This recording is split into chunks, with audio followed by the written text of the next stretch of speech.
Hello everyone and welcome to Full Spectrum Survival's World News Update for Sunday, September 25th, bringing you the news that you need to know. Let's begin. Government officials with the U.S. Centers for Disease Control, in combination with state and local authorities, are applauding the efforts of the Department of Defense in their purposeful covering of the Miami-Dade area of Florida with a chemical pesticide known commonly as NAILD.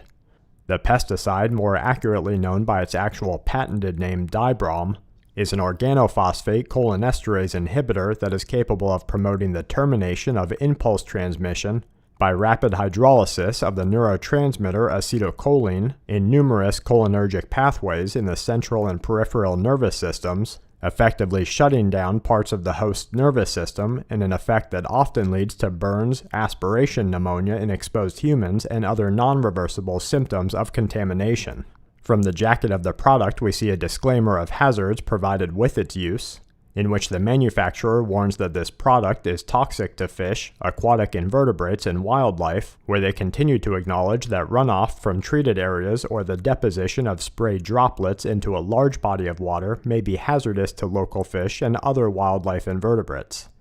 The warnings continue to stress that the chemicals contained within the product are highly toxic to bees when exposed to direct treatment or on blooming crops or weeds and should be avoided during specific time periods.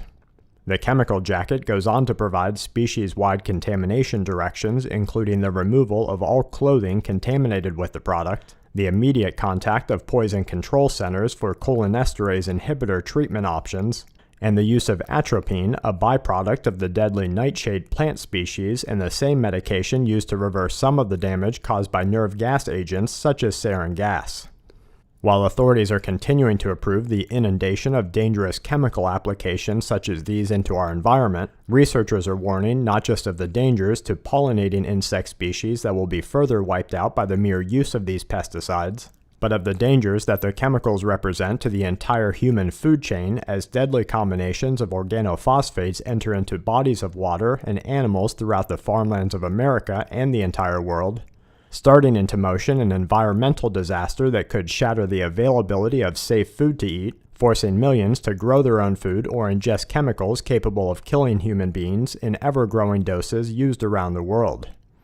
We're seeing confirmed reports that the Russian foreign minister has urged the leader of North Korea to abandon the country's nuclear weapons program before it is too late, following overt threats by South Korea and backed by the United States that warn that the South has plans in place to invade and disable key figures in areas required for the continuity of government within the nation.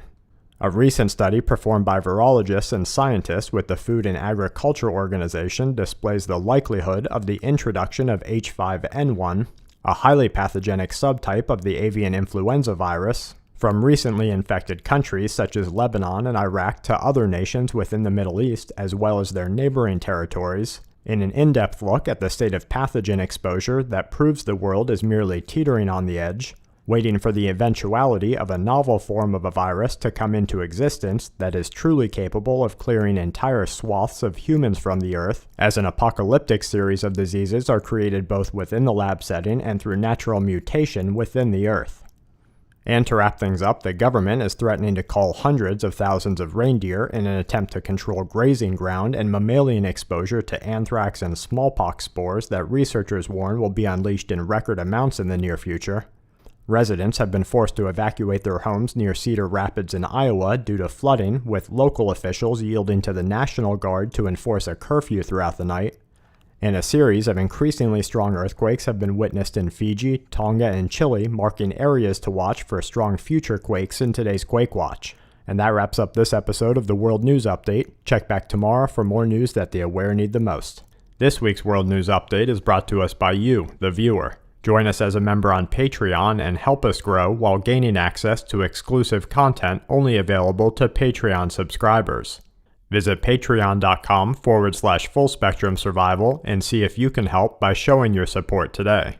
And sqmetals.com. Purchase the only currency that has held its value for centuries. Visit sqmetals.com for all your precious metal needs today.